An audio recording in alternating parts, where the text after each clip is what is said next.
Hello friends, स्वागत है आपका अपने YouTube channel new healthy kingdom official पे। मैं हूं आपका अपना health care consultant Virendra Kumar और आज हम जानेंगे क्या कोरोना वापस आ गया है, आपको डरने की ज़रूरत है या नहीं ज़रूरत है और क्या प्रिकॉशंस लेना चाहिए। ताज़ा जानकारी के हिसाब से देखें तो केरला, महाराष्ट्र, गुजरात, दिल्ली, हिमाचल, कर्नाटका, तमिलनाडु, गोवा, हरियाणा और उत्तर प्रदेश में सबसे ज़्यादा केसेस रिपोर्ट किए गए हैं और ऑफिशियल जानकारी के हिसाब से एक्टिव केसेस की संख्या 21,000 के पार जा चुकी है।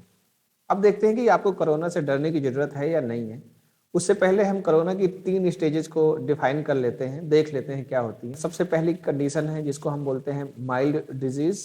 अगर कोरोना के माइल्ड स्टेज की तरफ जाएंगे तो हम देखेंगे कि कि पेशेंट में फीवर है और उसको शॉर्टनेस ऑफ ब्रीथ नहीं है, सांस लेने में कोई दिक्कत नहीं है या हाइपोक्सिया नहीं हो रहा है। ऐसे पेशेंट को होम आइसोलेशन करना है। तो जो गाइडलाइंस में जो करना है आपको वो यही करना है कि जो फिजिकल डिस्टेंसिंग है वो बना के रखनी है और घर के अंदर भी मास्क का यूज करना है और हाथ को सैनिटाइज करते रहना है। दूसरा ये है कि जो सिम्टोमेटिक मैनेजमेंट है जिसमें हाइड्रेशन है, एंटीपायरेटिक या जो बुखार की जो दवाई है वो ले सकते हैं, एंटीटेसिव जो खांसी की दवाई है वो भी ले सकते हैं। और रेगुलर अपने बॉडी टेम्परेचर को मेंटेन करके रखना है, चेक करते रहना है, ऑक्सीजन सिचुएशन भी चेक करते रहना है। और सबसे ज्यादा जरूरी बात यह है कि जो आपके ट्रीटिंग फिजिशियन है उनसे संपर्क में रहना। इसमें एक चीज ध्यान देने वाली बात यह है कि आपको तुरंत अटेंशन की जरूरत पड़ सकती है जब आपको सांस लेने में दिक्कत है या आपका जो ऑक्सीजन सेचुरेशन लेवल है गिर रहा है, वो 93% से कम हो गया है और आपको हाई ग्रेड फीवर है, सीवियर कफिंग है और वो ठीक नहीं हो रही है। तो ऐसे केसेस में आपको अपने फिजिशियन से संपर्क करना है और तुरंत इलाज स्टार्ट करवाना है। दूसरी जो कंडीशन है जो कोरोना की मॉडरेट है। अब हम देखते हैं कि मॉडरेट है कोरोना, ये कैसे पता चलेगा। तो उसके लिए ये है कि जो रेस्पायरेशन रेट है या रेस्पायरेटरी रेट है अगर ज्यादा है 24 पर मिनट से, या ब्रेथलेसनेस है और ऑक्सीजन सेचुरेशन लेवल 90% से 93% पे पहुंच गया है तो इसको मॉडरेट बोलेंगे। ऐसे पेशेंट्स को तुरंत एडमिट करना चाहिए वार्ड में और ऑक्सीजन सपोर्ट देना चाहिए। टारगेट रहेगा 94 से 96% का और ऑक्सीजनेशन के लिए नॉन ब्रीदेबल फेस मास्क का यूज करना है।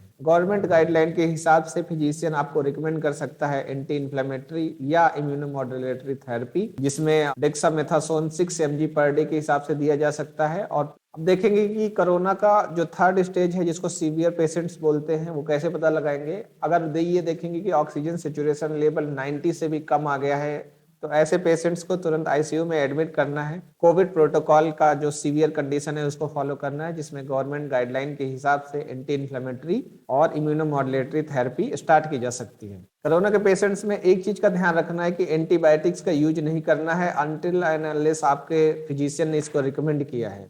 और जो सिस्टेमिक कॉर्टिकोस्टेरॉइड्स हैं उसको भी यूज नहीं करना है माइल्ड केसेस में। कुछ दवाइयां भी हैं जो कोविड-19 के पेशेंट्स को खुद से नहीं इनिशिएट करनी है, उनमें ये सारी लिस्ट है। लास्ट में एक चीज और बताते चलें कि जो मॉडरेट या सीवियर पेशेंट्स हैं उनमें जो डॉक्टर रिकमेंड कर सकता है या जो गवर्नमेंट गाइडलाइंस है उसमें रेमडेसिविर का यूज किया जा सकता है IV 200 mg पर डे के हिसाब से। और ये तभी यूज किया जा सकता है जब पेशेंट को लाइव ऑक्सीजन सपोर्ट मिल रहा हो या वो ऑक्सीजन पे हो। ध्यान रहे कि रेमडेसिविर उसी टाइम पे यूज किया जा सकता है जब फिजिशियन की देख रेख में ये दवाई ली जा रही है और ये उस टाइम पे नहीं यूज किया जा सकता है जब पेशेंट को ऑक्सीजन सपोर्ट पे नहीं रखा गया है और उसका जो किडनी फिल्ट्रेशन रेट है वो घट गया है। आई होप कि ये वीडियो आपको इन्फॉर्मेटिव लगा है, इसलिए लाइक शेयर सब्सक्राइब करते रहें और अपने अपनों के साथ शेयर भी करते रहें। धन्यवाद।